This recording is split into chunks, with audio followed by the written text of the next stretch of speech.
Welcome to another episode of Between Two Dots, where we interview guests and try to discover how they're living an intentional life. On today's podcast, we have Jade Kennedy. Jade is the founder and CEO of Tooth Express, a Calgary-based mobile dental hygiene company, redefining access to preventative care. Known for blending healthcare innovation with community impact, she leads the expansion of workforce wellness programs that bring care directly to employees. Jade is passionate about building scalable healthcare infrastructure, empowering women founders, and breaking generational barriers through entrepreneurship. While not leading Tooth Express, she focuses on mentorship, strategic partnerships, and designing systems that make healthcare services more accessible, human-centered, and future-ready for communities across Canada.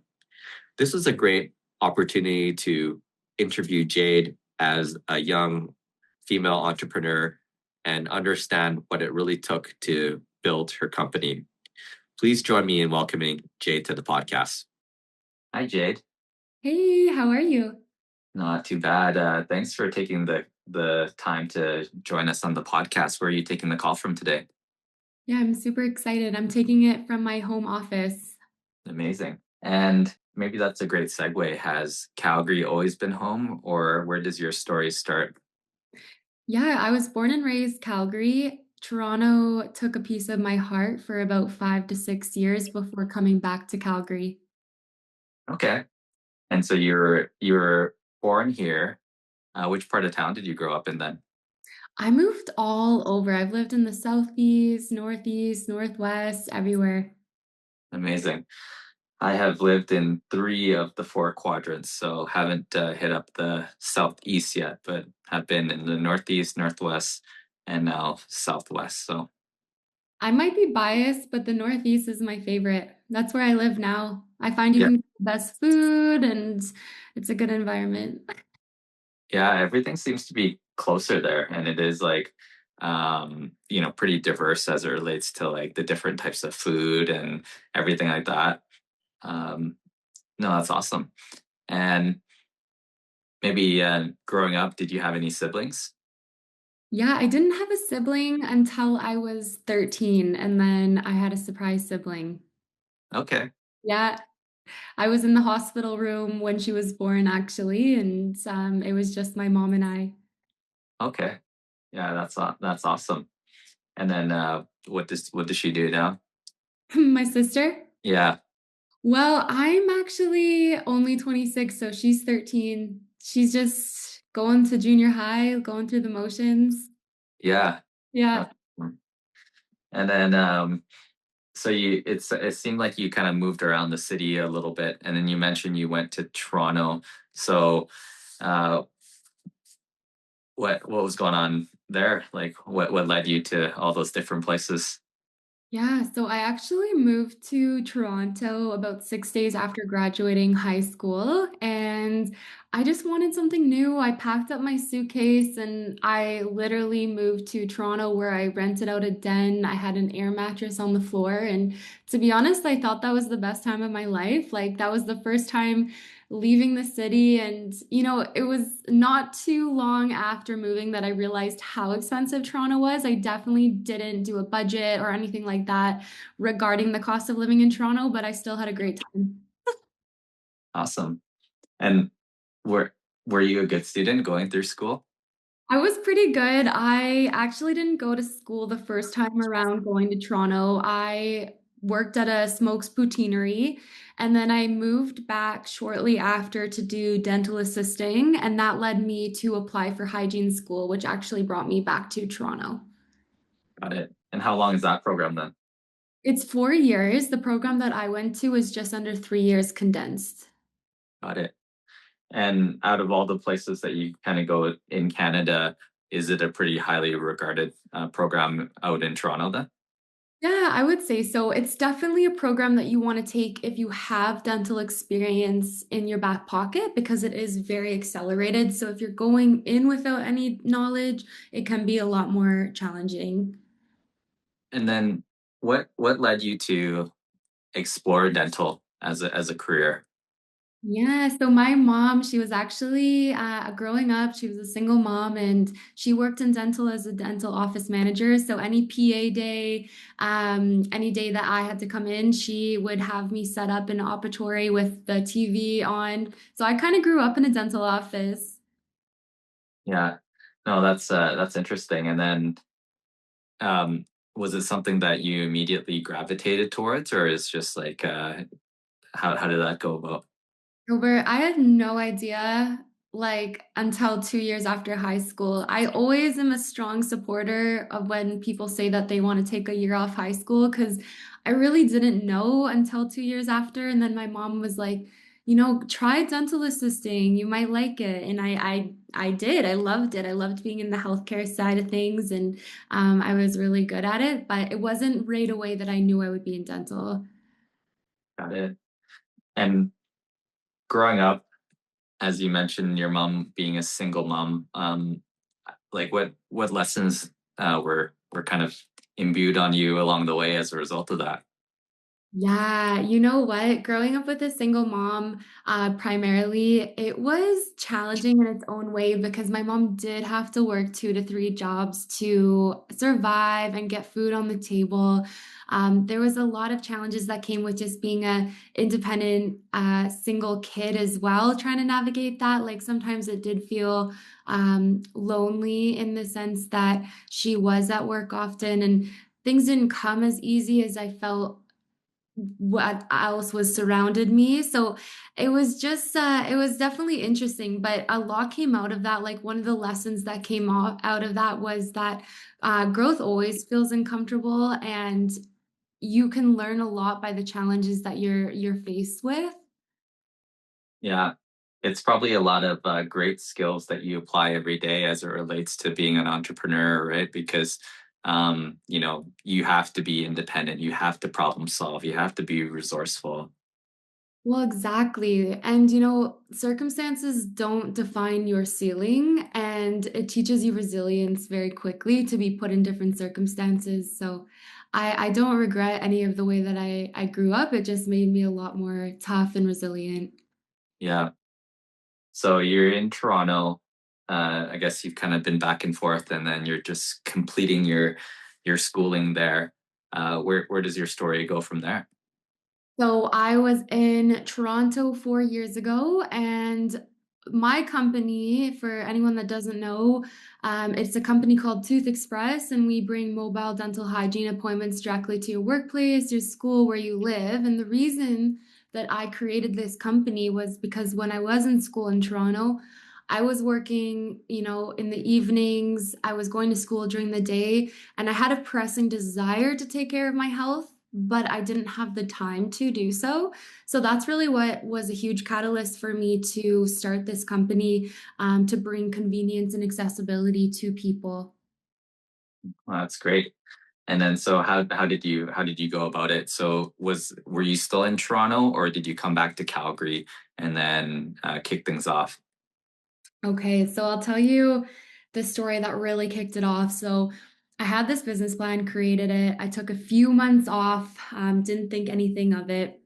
We moved to Calgary just over 3 years ago, to move into my family home, to get ahead a little bit with my mom.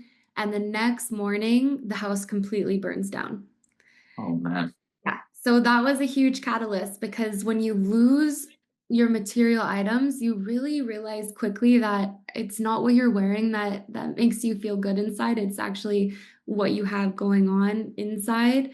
And we were living in a hotel room for a few months after that, and that was the catalyst. It was during that time that I took my business plan to different banks, and I got told no with every single one because I was 23 years old. I had no proof of revenue for this company, and eventually I was able to bootstrap some cash to buy the first dental van, and now we are bringing on our third dental van on the road. Yeah. And then in bringing on a dental van, maybe just because I'm not sure, is it an exercise of getting a van and having to retrofit it such that it becomes a dental van, or is there like a supplier that kind of gives you like a turnkey solution? What does that look like?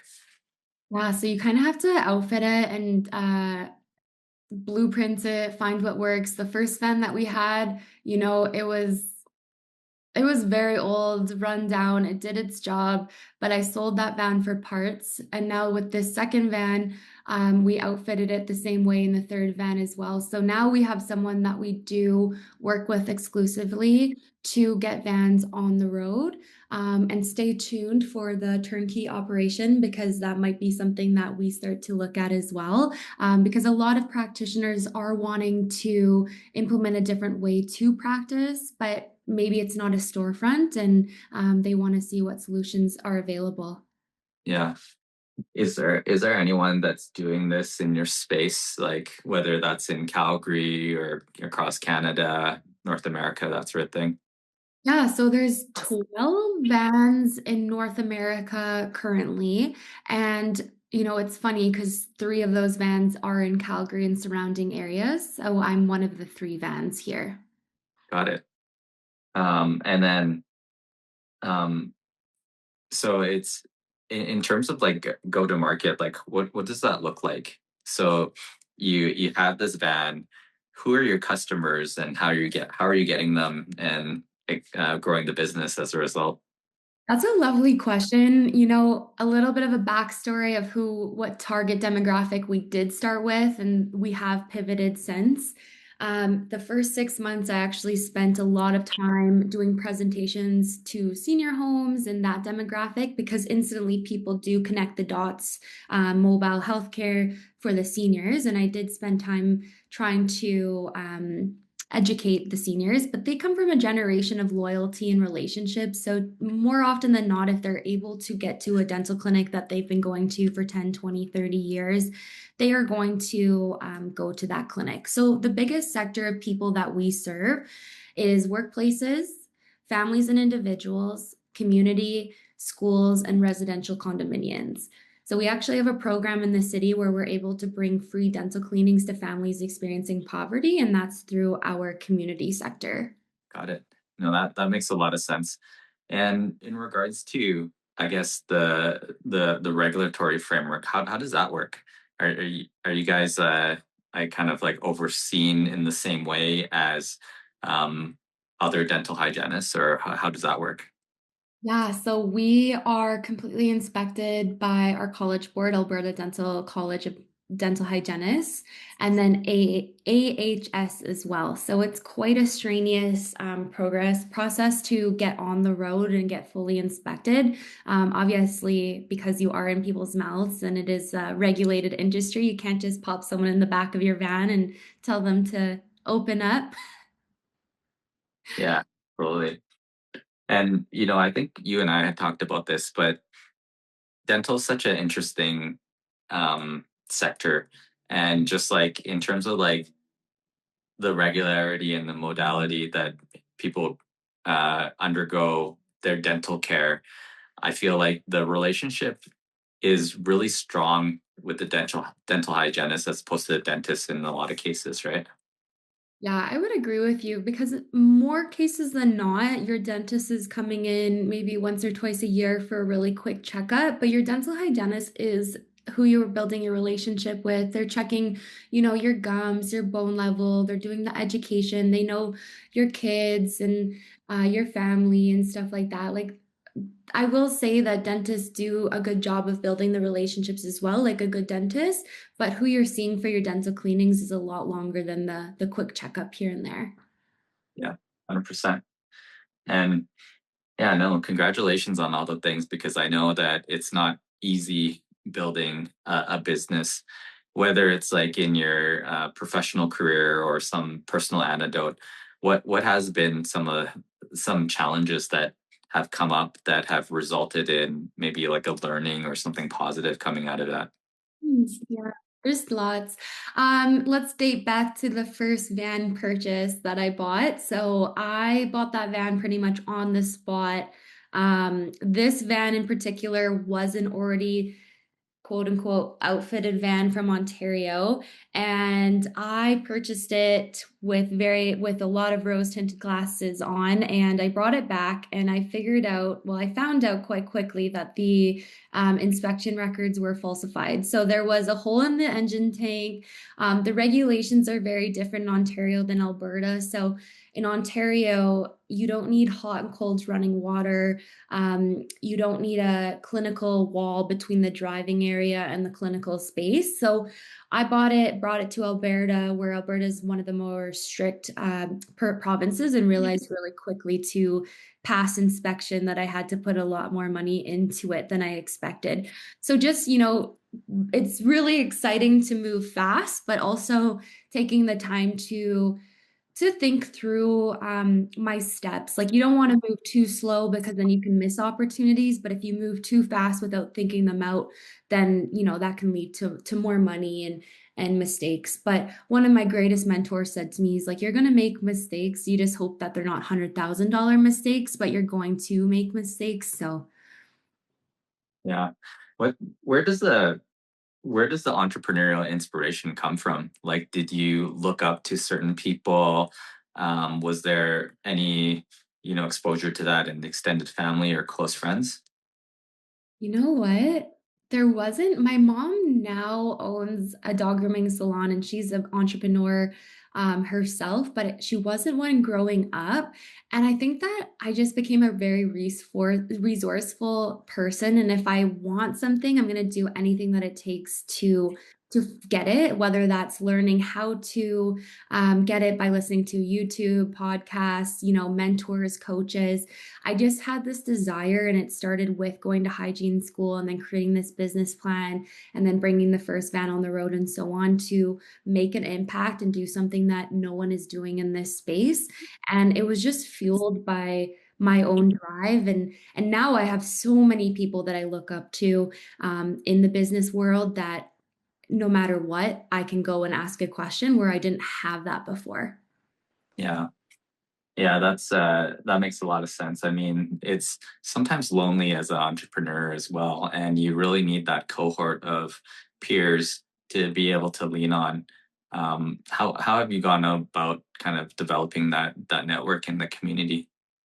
Yeah, just networking events. You never know who you're going to meet by just going out. I always tell people that are getting started in the business world or they don't know who to connect with is just show up. Like, get yourself on LinkedIn. That's number one. Just have a basic profile on LinkedIn and start to go on Eventbrite, see what networking events are currently out there, and just show up. Just go say hi.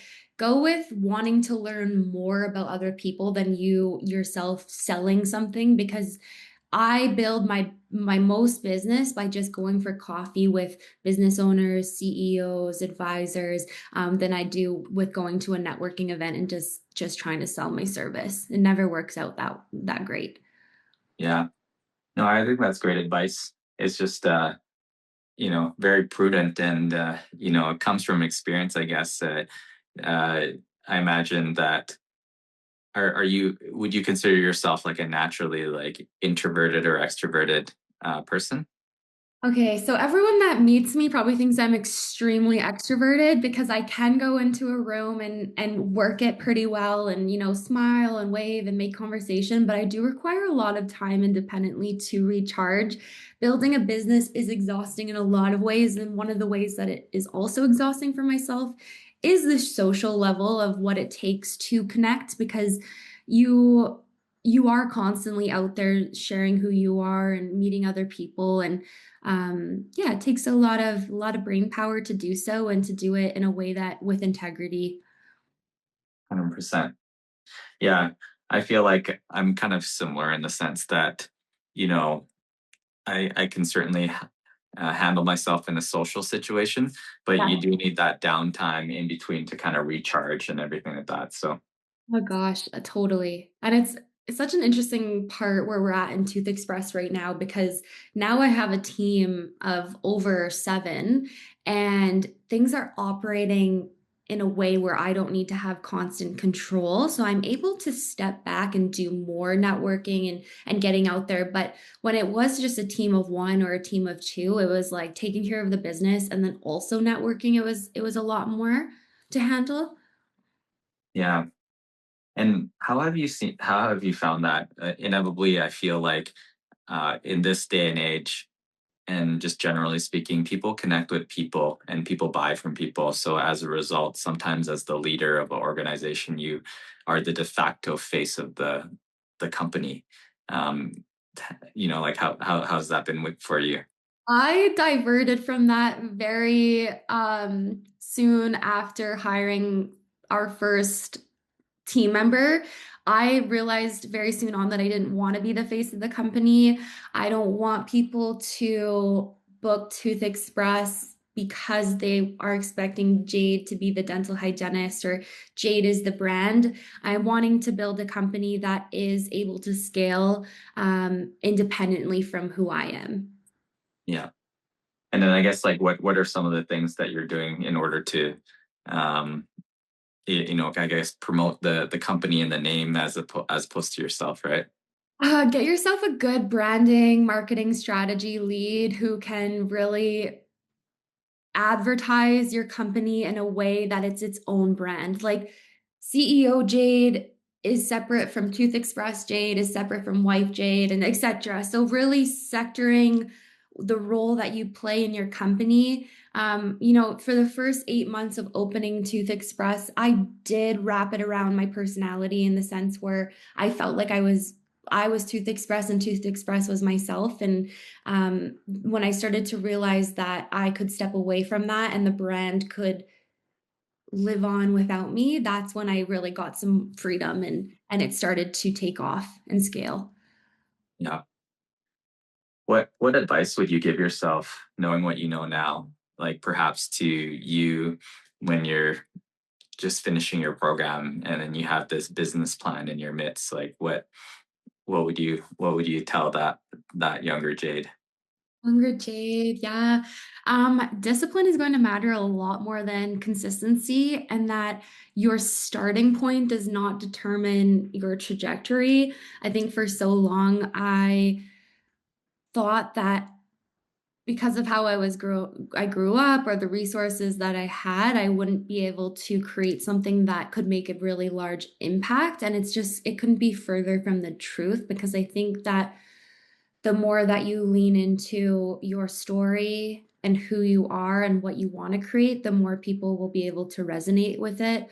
So instead of holding yourself back from showing up, taking up space, I would tell myself to just go for it and to continue to take up space. And you may not be everybody's cup of tea, or you may not be your company may not be for everybody, and that's okay because at the end of the day, it's going to attract the people that want to be part of your mission and impact. Yeah. No, that really like lands and checks out just because it certainly has taken me some time to learn that inevitably when you first start a business, you want to, you know, serve everyone and try to like get the business because you don't have a business at that point, right? But inevitably to stay strong and really um hone in on the message and what you're trying to accomplish and who you're trying to serve, people will self-select and they'll start to gravitate towards you as a result, right?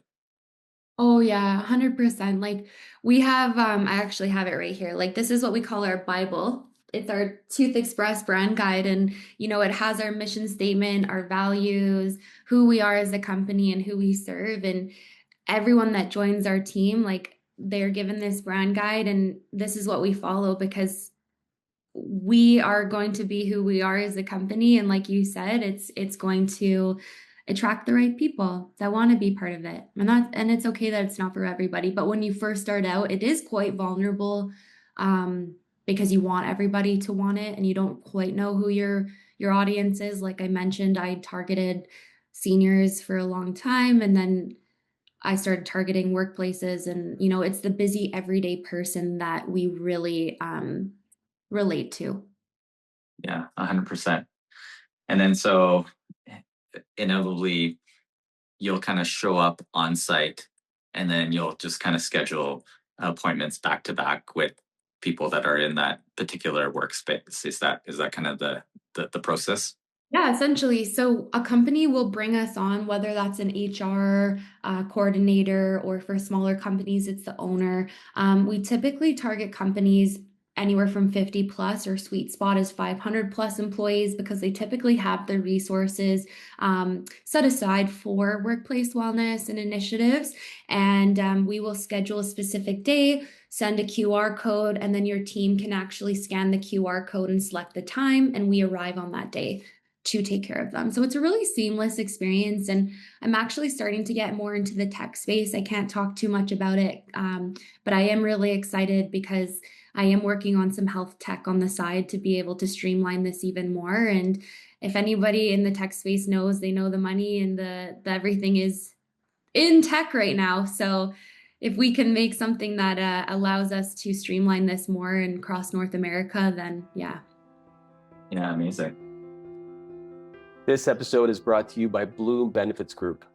Bloom Benefits is disrupting employee benefits by rethinking the status quo. They provide exceptional customer service while saving you money. Bloom offers group benefits and retirement products, health and wellness accounts, executive benefits, life insurance, and disability and critical illness.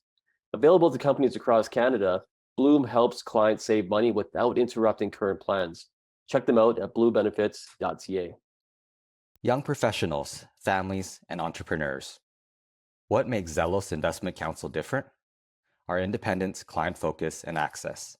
Zelos Investment Counsel is independent from banks and brokerages, which ensures clients' best interests are served without corporate conflicts. We are fiduciary portfolio managers with a duty to clients that doesn't exist in the brokerage model. At Zelos Investment Counsel, we exist to care for our clients, and every day we strive to help our clients reach their goals. We provide our clients with access to institutional investment managers and sector specialists through our proprietary investment structure. For more information, book your no obligation meeting today at zelosglobal.com. That's www.zelosglobal.com. Attention all car owners. Is the winter weather turning your beloved ride into a rusty relic? Fear not, because we've got the solution you've been dreaming of: Crown Rust Protection. Picture this: your car defying the elements, standing strong against rust like a knight in shining armor. Crown Rust Protection is not just a shield, it's an investment in the longevity and resale value of your vehicle. Don't let rust take the wheel. Book your Crown Rust Protection treatment today and let your car embrace its inner superhero. Call now at 403-291-1951 or book your appointment at www.krown.com. Our skilled technicians are ready to give your car the VIP treatment it deserves. Crown Rust Protection, because your car deserves to age like fine wine, not rusty vinegar. So I guess at this point, you're growing. What does the next like 5-10 years look like for you? What is the vision? As Rani from Bloom Benefits Group would say, he would say world domination, but I won't say that because I just get excited. But 5 to 10 years from now, I expect that we will have a fully equipped tech platform that allows clinicians to work off this platform and bring services on site to workplaces. I suspect that we will have over 20 vans on the road across North America and continuing to grow. Yeah, absolutely. And then what I guess are you just targeting kind of the major cities across Canada initially, and then into North America? Yeah, essentially. But you know what? Lethbridge, they love us. We're like growing really fast in Lethbridge, and it's so funny because we don't market to Lethbridge, but they just come find us, and you have to go where the people want you, and that seems to be Lethbridge. But yeah, Edmonton would be another great city, and then just so on. Yeah. Are there any pain points that you're dealing with right now, like in terms of um, if there was an ask or a request for the audience, what would that be?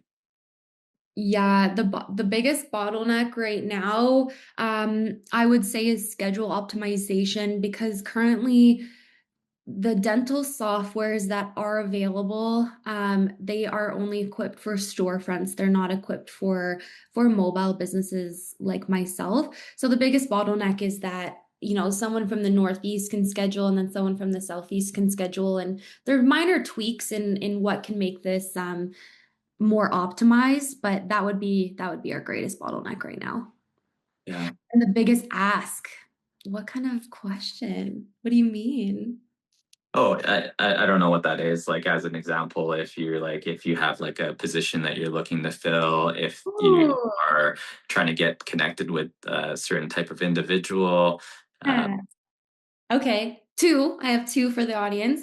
First one, if you know any amazing dental hygienists that like challenge, they are adaptable, they want to be part of something different.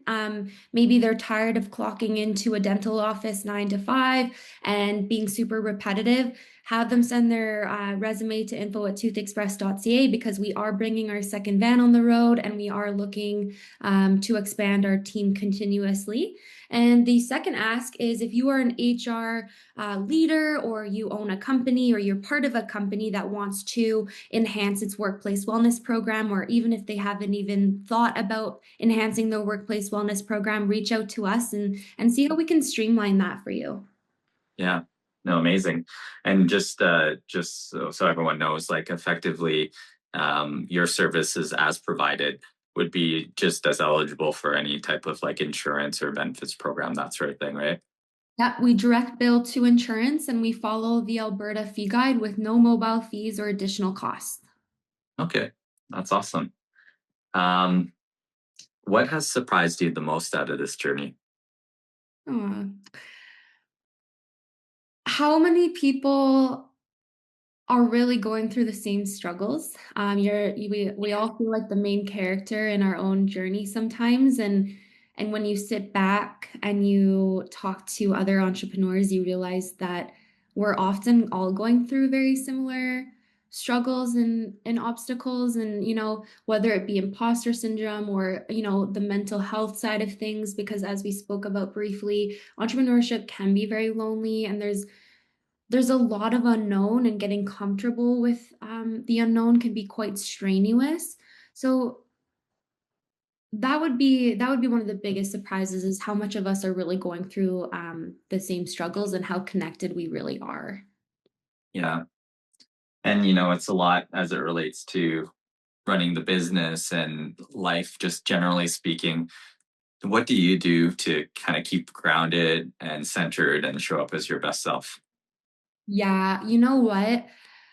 My daily routine, as much as I really would love to I'm working on it, that 5 a.m. club energy, wake up, go do the thing, but it's energy management for me. I wouldn't say I have a everyday set routine at this time, but the things that I do ground myself in is meditation, yoga, um, being a little bit more resourceful in my energy management in terms of who and what I'm going to pour my energy into on a daily basis, and only saying yes to high value invitations at this stage. Like, now that I have a team, I just can't say yes to everything that, for example, my team could be saying yes to, because I do have a marriage and I have my own self. I have friends, and it's easy to get absorbed into what you're creating. It's almost addicting sometimes. So just energy management over perfection. Yeah. What type of I guess in terms of the impact that you're going to have on this world, if someone were to ask you what that looks like or what your ideal state would be, what would you say? Make healthcare, dental healthcare, accessible to everybody. Dental is such a privilege. I think people with benefits and higher income individuals forget how inaccessible dental care is to a large sector of individuals. And for so many years, the head and the body have been disconnected from each other, and people are only seeing a dentist or a doctor once there's an abscess or there's a pain, instead of being preventative and to reduce the time and the large cost that comes with restoring something that could have been addressed very early on. So I would just say making oral care accessible to everybody. Yeah. Are there any like strategies or lessons that you have learned that you would pass on to someone that is just about to start their business? Like something that maybe you struggled with or learned a hard lesson that you can help someone out down the road before they get into that same pothole. Yeah. Find your community, as early as you can, find someone that believes in you, what you're doing, and you will find someone that believes in you if you put yourself out there and create your support system very early on because some days are quite challenging and you don't have to know everything. I didn't know a large amount of information regarding financials, but what I did is I utilized the resources that I had, such as YouTube and podcasts, to get a baseline knowledge, and I now lean on mentors to help me in those areas. So just find the people that believe in you and just don't give up. Like if you really believe in what you're doing, just go for it. Yeah. Are there any like you know podcasters or creators that you really derived a lot of value from? Oh, I'll send you the links to the YouTube channels that I watched, and then we'll tag it where I'm pointing. Sure. Gilbert Bong. No, I'll definitely send you some of the ones. I just kind of go on and financials was my biggest one, and you get where it's funny because that's obviously your biggest strength is the financial component and coming in from a healthcare background, and then all of a sudden, a year into my company, I didn't know if we would make it to the next month. And there was a point where I was like, I might need to take on investors and I had to learn what kind of investors were out there and how to put together financials and all of these different factors that I didn't go into my business realizing that I would have needed. And I was now looking back and like, yeah, that's very important. So just finding those resources. Yeah. No, it's like what a world, like what a time to be alive as it relates to the Oh my type of God. resources that you have, right? Like anything, like if someone ever says they don't know something and like it's frustrating them, I'm like, literally, like we have so many resources. You just have to manage your time in a way to make time for the things that you want to learn or you have to learn. Percent. No, that's very astute. I think it's like it's all out there. It's like it's an amazing time. And it's not to say that it's not hard to build a business, but you have like just so many resources that people 10 years ago didn't have access to, right? Oh gosh, like sometimes I think about starting a business 10 years ago and like you would have to like finances for dummies, like that book. Yeah. Like something like that. Maybe not 10 years ago. We probably had a little bit more resources 10 years ago. But now like ChatGPT and I do like to stay grounded in not allowing AI to take over too much of my thought. I think ChatGPT and all the AI that's out there is super useful and it can be used as an assistant. But I do try to put my own thought into everything that I do because it was quite easy. I did fall into the ChatGPT chat trap when it really took off about a year and a half ago. And then I was like, this isn't really, really me and what I want to put out there. So I am pretty intentional with that. But there's a lot of things you can delegate through AI and virtually now. So if you don't have the resources to hire a team member, it is a huge asset to utilize AI and stuff. Yeah, 100%. It's like this resource that you have access to that some people had described AI as like, a very proficient and quick junior employee. So you have to be very intentional in terms of direction and all those things, right? Yeah, and don't copy and paste ChatGPT into your captions when you're just starting out on Instagram or even in general, because people know, like, remove the dashes, like there's these subtle like cues that someone's just copying, pasting. I'm like, just remove the dashes. Ask for it to make it sound more like you because it's so easy now to detect. And People want authentic, and people still want to feel like they're getting something authentic when you're sharing a message. So 100%. I feel like that's something that's coming through very clear, particularly in this year. I feel that it is an opportunity and time to lean into like non-scalable, um, you know, scenarios such as like in-person events and really connecting, because I feel like people are wanting that as a result of this digitization and use of AI, right? we do. And that's like the biggest differentiator for my company that is so important is number one value is hospitality. People are always going to remember how you made them feel. They may not remember everything that was done, but they're going to remember how they felt leaving their appointment or any situation. So at the forefront, it's human-centered care and hospitality, because nowadays it's easy to get ahead of yourself and be disconnected. And if you're going into like a Starbucks, or even not even a Starbucks, but like a five-star restaurant or a hotel, you're going to remember how the front end, the concierge, everyone made you feel. It may not have been perfect, but it's how you resolve it and how you connect. Yeah, 100%. Um, and I imagine that your type of business as well, it is very conducive to like repeat customers. Like once they kind of have the experience, and they could, are you guys booking those follow-ups like right after the day of completing the first one, or? Yep. So as soon as their appointment is done, we're scheduling them back. It acts as a reminder, and it also gets them in the schedule. So we typically have about an 80 to 85% retention rate, which is really great. Yeah. No, that's awesome. I think it's yeah, it's a really smart model in the business, and it just as a result can compound on itself, right? And just you know, the first fan pays for the second, and vice, and just keeps going on, right? The first van is always the most expensive. It's just like how they say your first million is the hardest to make.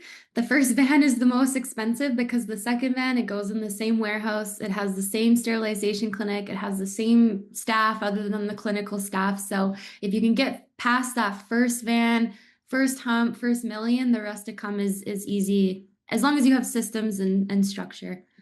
Yeah, absolutely.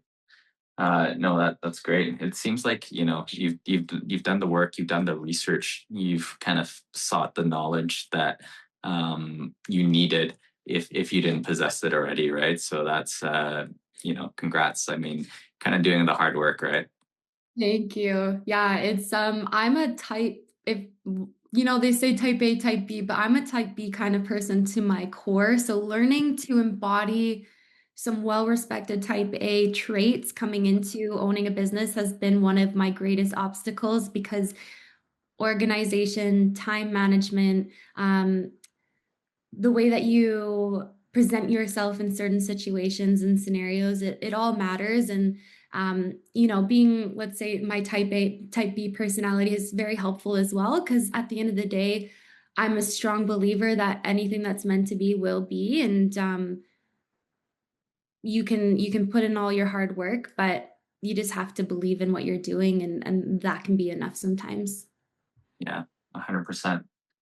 Um, what what I guess in terms of as the team expands, how would you describe your culture and the people that can self-select in terms of working with you guys?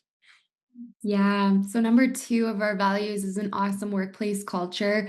We have a culture that's really adaptable to your lifestyle. So we have moms, we have some people that have been in the industry for 30 plus years, that are in our company. And what's important to us is that we invest in our team members, because we believe that they will give back and invest right back into us. And we're talking about workplace wellness to other companies, but if we don't embody that ourselves, then we're kind of, you know, what's the word I'm looking for? It's not coward, bias, hypocrites, you know. Yes.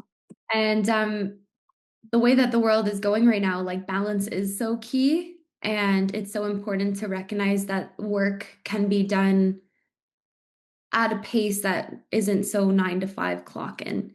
And our hygienists, obviously they are in the van when they're seeing patients, but they are able to book time off. And we just have a really great team culture, which is really interesting to navigate because we are virtual in a sense, like everyone works very autonomously, but we still get together at least quarterly and we're all very involved. And that's important to keep as we scale and grow. I want people to feel like they're part of something greater, and that's a key word that we hear when we do hire someone is they feel inspired again. A lot of people tell me that they do feel inspired and it's like this light is gone on, and that's exactly what I want to embody. Yeah, 100%. It's like it's something that they have been seeking, but not necessarily able to kind of articulate or, but then once they experience it or see it, then it just, it's so obvious at that point, right? Exactly. And it's just such an amazing team. And to be a young woman entrepreneur as well, and to be able to drive forward a team that believes in what we're doing so much that they're willing to give their all. My first hire, she drove all the way to Cochrane and had to do her own sterilization. We had a warehouse, and then we also had a separate sterilization clinic that she had to drive to. The days were like 10 to 12-hour days. And now we have the systems and structure in place where they just drop off the van. Sterilization is done for them. But it took time to get here. So, and we're continuing to evolve. So just having people on your team that believe you where you're going so much that they're willing to make little sacrifices here and there. 100%. Wanted to provide you the opportunity and have the floor as it relates to if there's any, like, how do people find out more? How do they get connected? The floor is yours. Awesome. Well, if you want to connect with me personally, my name is Jade Kennedy on LinkedIn.